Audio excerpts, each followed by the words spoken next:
Lep pozdrav vsem, ki pridno spremljate karierne zgodbe, ki vam jih prikazujemo v okviru kariernega centra Univerze na Primorskem. No, tokrat bomo priča res izjemni zgodbi o uspehu diplomanta Fakultete za turistične študije turistike Filipa Matjaža, ki se ga res splača obiskati na njegovem delovnem mestu, sploh če se radi prepustite kulinaričnemu razvajanju. Evo, Filip, lep pozdrav. Lep pozdrav. Je bila lepa napoved to? Je. Ja, res ne? Nisem pričakoval take, no. Ja, jaz moram povedati, da sem kar presenečena. O tebi se res veliko piše. Poleg tega, da si dosegel najvišje uvrstitve na raznih gastronomskih tekmovanjih po Evropi, potem, da si postal ambasador Slovenije gastronomske evropske regije 2021, imaš tudi svojo lastno restauracijo, zdaj že 2 leti, in jo vodiš, v njej si glavni šef, predvidevam. Tako. In restauracija se imenuje Kop. Tako. In je Krajšava za Cooking Outside the Box. Cooking Outside the Box. Evo, ogromno se dogaja, skoraj nemogoče bi človek rekel za nekoga tako mladega, kot si ti. Treba hitro začeti. No? Treba je hitro začeti in očitno se da. Evo, danes bomo poslušali tvojo zgodbo, kako je do tega prišlo, do takšnih uspehov, in predlagam, da začneva kar na začetku in pri tvoji največji strasti. Predvidevam, da je to kuhanje, imam prav? Ok, par korakov prej bomo začeli in to je, pač morate vedeti, da sem jaz že 5. generacija v moji družini, v tej stroki, tako da od začetka, veste, kako v gostinstvu, bolj malo sta bila moja starša prisotna, ko sem odraščal, no, bolj sem odraščal pri nonah, pa pri noni, pač pri obeh nonah. In zato nekako sem dobil, kot na začetku sem imel malo upora, da bi šel v ta poklic, no. Sem rekel, ne želim si takega življenja s takim tempom, ne, si pač bolj želim neko družinsko življenje, delo, ne vem, kakorkoli že, od 7 do 3 ali karkoli. In pol vikende fraj, vse to fraj, ampak, kot vidite, se ni šlo tako, ne. Se ni šlo čistko, ne. In to se je začelo čisto, tako res banalno, prav smešno. Sem bil v 2. letniku gimnazije. Gimnazija, torej ne kulinarična šola, gimnazija? Jaz nisem izobražen kuhar. Nisem se šolal, nisem šolan. Kakšna škoda. Ja, tako pač je. Ampak glih v temu je čar, no, ker pol se več posvetiš. Outside the box. Tako, se bolj posvetiš temu učenju, pol, ko te nekaj res zanima, ne. In pol v 2. letniku je začela ta kriza z zaposlenimi. Doma, v vaši restauraciji, moram povedati. V bivši Tomi. Restauracija Tomi. Tako.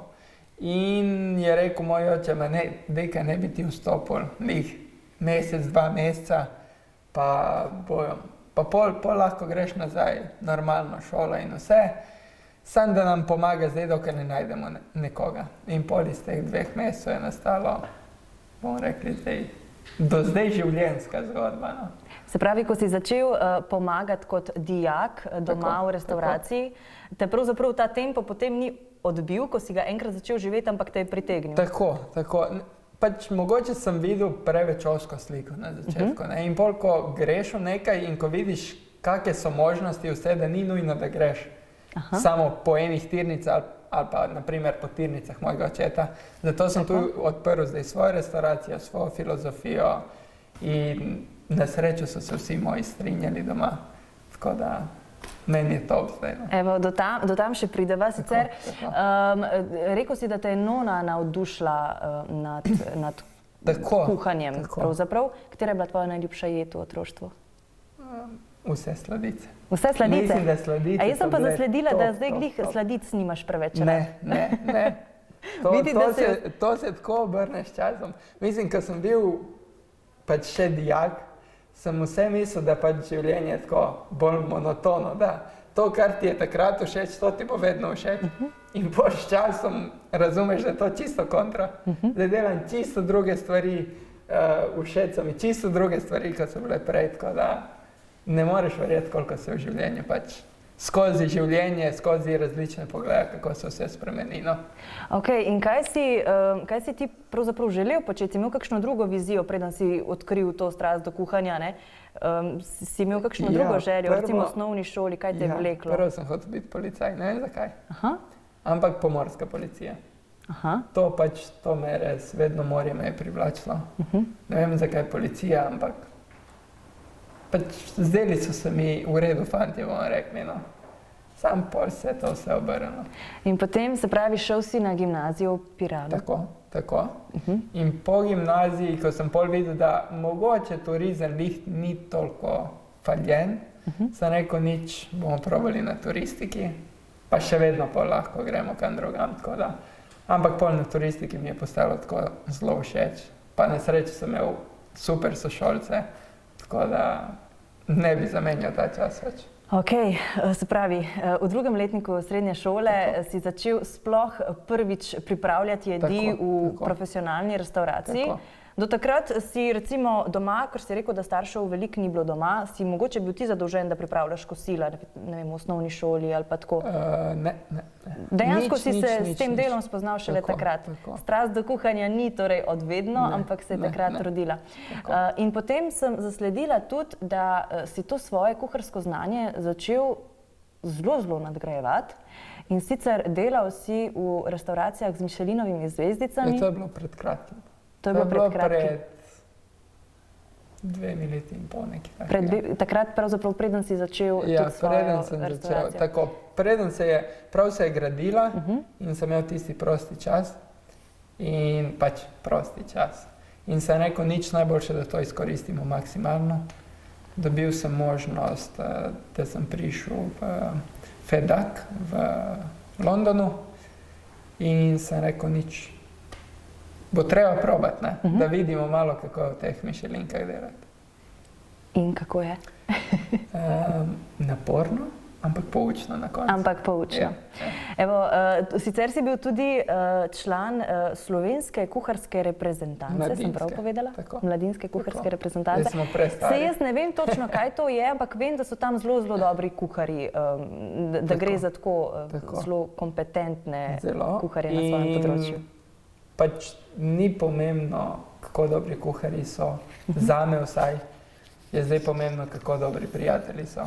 Ker karkoli zdaj nekako ti manjka ali pa da bi mogoče ti rabi kakšna informacija iz iste stroke, ampak ne vem, pač tu smo bolj bazirani na ribah, oni so bolj na mesu, čisto odvisno, kje je kdo. In te vezi ostanejo, mislim, da življenjske in so najpomembnejše na koncu. No. Krasno. Sicer pa potem, ko si se vpisal na turistiko, praktično znanje si pravzaprav že kar imel, tudi na turistiki se ne učiš pripravljati jedi, gostinstva na tak način, praktičen, ampak pravzaprav gre za neko teoretično znanje, učenje o poslovanju, o turistih, o turizmu, saj kar široko ta paleta znanja. In iz tega razloga si se ti torej vpisal na turistiko, da boš... Niti ne zaradi kuhanja, ampak bolj zaradi turizma nasplošno. Da bi malo videl, kako deluje, kaj mogoče gostje iščejo, kako se razišče trg, kako je z vodenjem. Bolj z tega... In si to znanje tudi potem dobil? Tako. In ga danes lahko koristiš. Tako. Si svojo vizijo, ki torej si jo pred 2 letoma uresničil svojo lastno restauracijo in tako naprej, si s to idejo prišel že na fakulteto ali se je to potem rodilo kasneje? Ne, to potem, kasneje. Bomo rekli spet konec 1. letnika, nekje, sem rekel, da mogoče je že čas za malo spremembe v Portorožu, pač da bi bilo dobro imeti kako interaktivno restauracijo. Pač to mi je bilo res tako pomanjkanje. Prvič sem prišel v stik z njo, ko sem bil v Ameriki na dopustu in sem imel veliko srečo, da sem spoznal mojega idola, lahko rečemo. To je šef Grant Asher, je pa v Chicagu ima restauracijo pod imenom Alinea. In čisto naključno sem prišel na to restauracijo, so mi pustili v kuhinjo, on je bil tam in sva začela govoriti. Sekundo, kako so te pustili kar v kuhinjo? Lih so imeli priprave, ne? Tako da jaz sem pa rekel, da je moj vzornik in če bi lahko... Prvo so rekli, da ga ni, da je na videokonferenci, pol ker naenkrat je prišel in so me spustili not. Pač res, včasih je treba imeti srečo. In ustrajen biti. Tako. In čakal sem zunaj 20 minut, da je on konferenco končal video. In pol sem prišel not in sva se začela pogovarjati. In je on sam rekel, veš, moja filozofija je taka, da samo hrana, dosti je kuharjev, pač večina kuharjev zna dobro kuhati. Ti moraš ponuditi nekaj več, da pač vsaj malenkost izstopaš iz tega povprečja. In pol mi je on dal misliti malo in se je začela ta ideja o današnjem Kobu. No. Ta ideja je tudi zelo dobra, ker moramo povedati, da v Portorožu samem, ne, na tem predelu je zelo veliko konkurence, lahko rečemo, ki pa je precej monotona. Ne? Tako. Čeprav je par restauracij, ki izstopajo, no?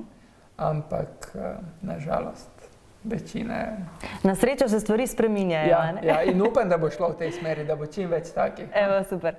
Ja, to je tudi zanimivo slišati, ne? Da se ne bojiš konkurence? Tudi gost, ko pride, jaz ne pričakujem, da bo on hodil k meni vsak večer, ker to je bilo... Jaz imam degustacijski meni in on lahko prije enkrat v svojem, pač odkar je tu, in pol čez 3 mesece prije spet in tudi, ko me vpraša, kam naj grem, da je kaj podobnega, da jih znam usmeriti, da jih znam poslati. Ne? Ker pol da rečem, ja, to je to, mi smo edini, si bo on me rekel, kako? Yeah. Tako da meni bi bilo idealno, če bi se še pač v tej smeri kakšna restauracija odprla. Evo, super. Sicer ti prihajaš iz Portoroža, ne vem, če si to že omenila. Torej, celotno šolanje si bil ti v Portorožu, imaš verjetno rad svoj kraj. Tako, pri starših, kateri so mi kuhali, prali in vse skupaj. To je samsko študentsko življenje. No, pa nasploh študentsko življenje v Portorožu, ne? A si ga potem imel kaj, če si bil doma in tako? Malo drugače je bilo, no. Ampak glede na to, da sem imel super sošolce, mi je pač res to obdobje na turistiki mi je bilo top, lahko rečem. Top. In še danes, naprimer, iz srednje šole nimam toliko kontaktov in ne vem, lahko bi rekli, da je bilo tako bolj monotono. Ampak faks je pa bil, takoj bi šel še enkrat, da bi lahko obrnil čas nazaj, takoj grem. Tak sproščen, res, uno je bilo. In usporedno s faksom si tudi verjetno delal doma? Tako. No, sicer pa tudi diplomiral si iz gastronomije, ne? Presenečenje? Tako, istrske gastronomije, v sodelovanju z Albertom Pucerjem, on mi je bil somentor. Pač žal je pokojni danes, je pa po mojem mnenju najboljši poznavalec Istre, našega dela Istre in okolice in on mi je res dal neke osnovne zgodbe, osnovne recepture, na katerih jaz tudi danes delam v sami restauraciji. Tako da to mi pomaga. Se pravi, če si želimo malo več teoretičnega znanja o istrski gastronomiji, si pogledamo tvoj zaključni projekt in izvemo se. Čeprav ta bil bolj na tematiki praznične gastronomije. Kaj so jedli za praznike, kako so... Tudi praznična hrana je v redu. Tako. Ta je najboljša, ponovadi. Najboljša, ne. Najbolj sladka. Ja, in slastna. Evo, drugače pa, potem pa že pridava na tole obdobje, na ta prelomni moment v tvojem življenju, za enkrat lahko rečeva, saj jaz predvidevam, ko si prevzel družinsko podjetje, sem prav povedala? Ja, prevzel je bolj tako, ne? Ja, v lepem smislu. Ja. Drugače sva skupaj z bratom, ne. On je sommelier in on ima bolj ta sprednji del, bi rekli. Jaz sem pa bolj v ozadju, v kuhinji.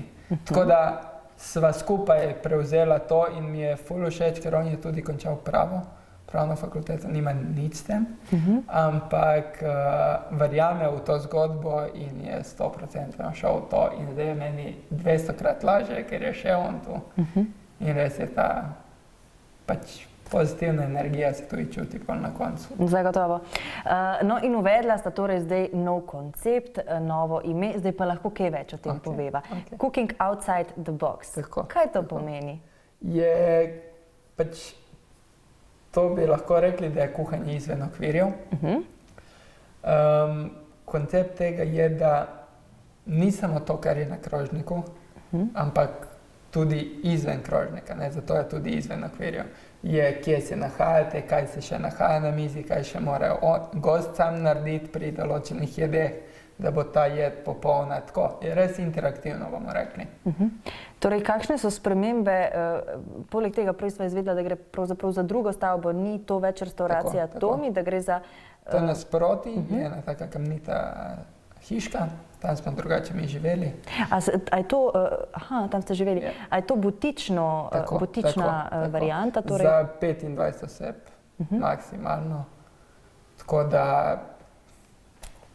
pač priporočljive so rezervacije, ne? Ker včasih ne da ni, tudi včasih ni mesta, ampak tudi če ne rezervira en dan naprej, jaz vse sproti delamo priprave in tudi naročila surovin, tako da že z tega vidika je dobro, da se naročite prej, ker drugače vas žal ne bomo mogli sprejeti. Ne zato, ker vas ne bi hoteli, ampak zato, ker vam nimamo kaj ponuditi.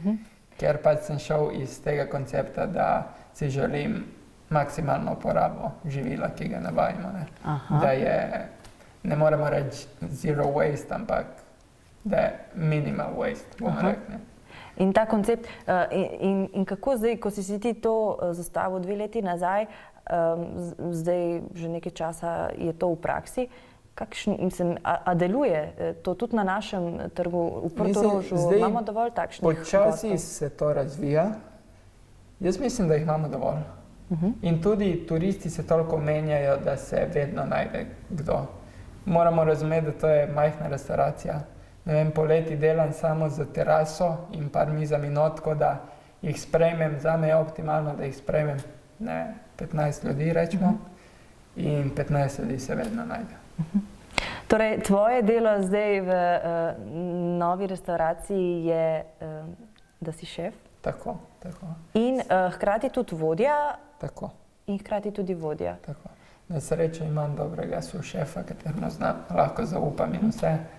In tudi, ko moram jaz pač poslovne stvari opravljati, kot so razni računi ali pa papiri, si lahko to privoščim, da sem odsoten. No, to je po moje na koncu zelo...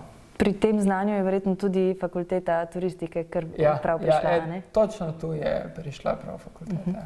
Če bi vprašali zaposlene, kakšen vodja si, kaj bi rekli? To bi morali vi vprašati, meni ne bo odgovorili. Bomo vprašali. Evo, super.